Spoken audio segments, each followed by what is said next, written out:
Shyamalan retornou com mais um filme e um filme com ele é sempre uma experiência à parte. Eu já assisti esse novo filme e hoje a gente vai conversar sobre ele, A Armadilha. Então, simbora!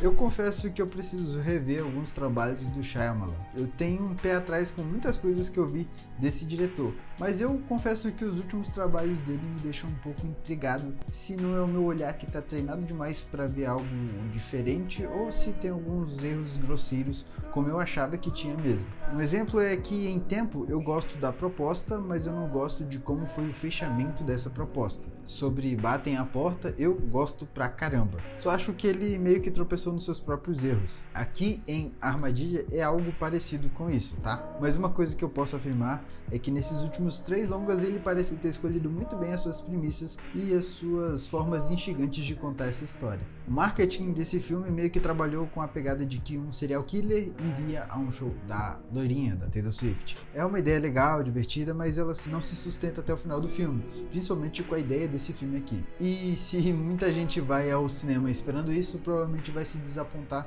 porque quando sai ali tem uma quebra de expectativa muito grande quando o filme sai desse espetáculo que é o show. Um dos pontos que atrapalham o filme pra mim é justamente isso, do filme sair desse espetáculo, sair desse ambiente que ele próprio foi cuidando muito bem ali, por mais que tenha alguns probleminhas, ele foi cuidando muito bem no decorrer dessa nossa jornada ali no começo do filme. E um exemplo do que é mais afetado pra mim por conta dessa mudança de dinâmica é a montagem, que foi criando exatamente o clima que o filme precisava naquele ambiente. E quando parte para outra mudança, é algo muito diferente e brusco, talvez possa atrapalhar uma adaptação maior de quem está assistindo. E foi o meu caso, eu acho. É um pecado mortal e o filme é horroroso por causa disso? Não, longe disso. Mas é mais uma vez o Shyamalan caindo no próprio erro de enrolar demais para contar a sua própria história. Mas ainda assim, os primeiros momentos e o final desse filme aqui, para mim é muito bom e com isso a gente consegue ter um ponto positivo nele. Eu destaco esse final porque das críticas que eu vi ou eu li, todo mundo fala sobre o final típico do Shyamalan, né? O final explicador do Shyamalan. Sinceramente, a exposição e as respostas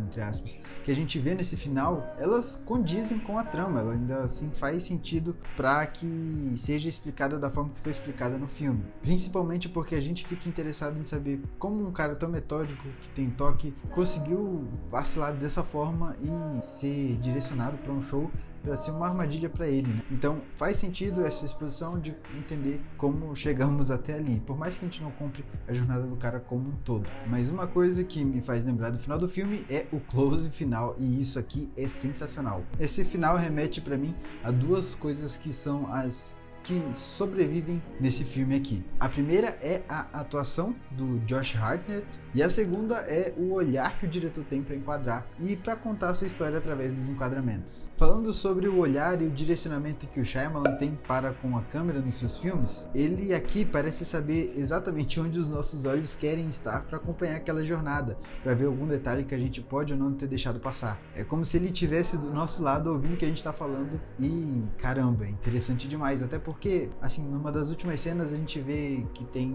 um close, a câmera vai dando uma volta para parar de frente a uma bicicleta, né? E aí na sessão que eu tava, o cara tava falando, meu Deus, a bicicleta, ele deixou alguma coisa na bicicleta. E aí o Shyamalan vai lá e mostra exatamente isso. É como se ele conversasse com quem tá assistindo. Isso é muito bom, por mais que atrapalhe algumas pessoas na sessão, esse sentimento de entender o que a gente quer ver e colocar isso em tela de uma forma muito boa, é um ponto positivo do Shyamalan aqui pra mim. Agora, o segundo ponto positivo que eu não estava esperando mesmo é a atuação do Josh Hartnett. Eu conhecia o trabalho dele do 30 Dias de Noite, eu acho que muita gente conhece e deve lembrar desse rosto dele por conta desse filme, mas aqui é muito interessante como ele consegue trabalhar esse personagem, principalmente porque para os outros ele tem que passar essa visão de que ele é um cara legal, um cara de família, mas no íntimo dele a gente consegue ver que ele está só atuando para outras pessoas. Então é um ator atuando um personagem que atua para outras pessoas.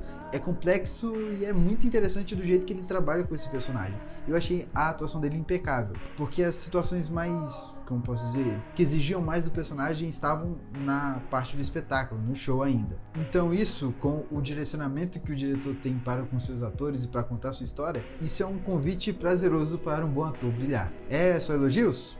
Não, infelizmente não. A exposição que eu falei nos diálogos, que não me incomodou no final do filme, já não pode ser dito mesmo para as conveniências que o roteiro traz para o personagem escapar de várias e várias situações. Sempre tinha alguém para ajudar ele falando alguma coisa que facilitasse sua atividade, sempre tinha um desatento ali à sua situação de trabalho, ou ele sempre conseguia roubar os comunicadores da polícia ali. Fazer com que o telespectador se conecte com um serial killer que está tentando escapar é uma tarefa árdua, mas fazer isso com tantas conveniências que tem para as situações que ele se põe é quase impossível de nos conectarmos. Então é muito difícil a gente comprar essa jornada e atrapalha bastante esse filme. Outro ponto negativo está com a filha do diretor, a Salika Shyamalan. Ela tá como a cantora principal, a cantora que fez o show que trouxe o serial killer e a sua filha.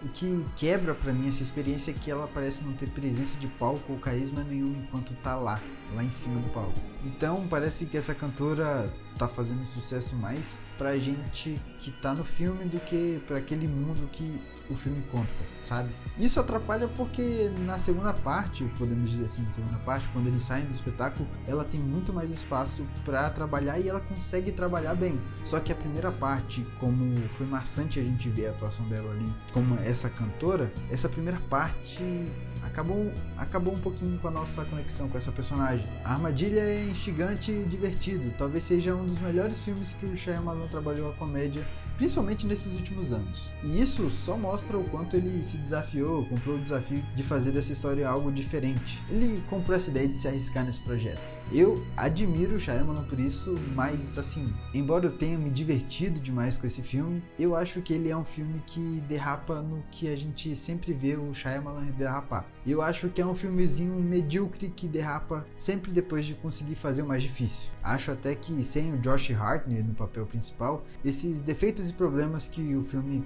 tem seriam realçados ainda mais. E no final das contas a gente ficaria com mais contras do que pró nessa produção.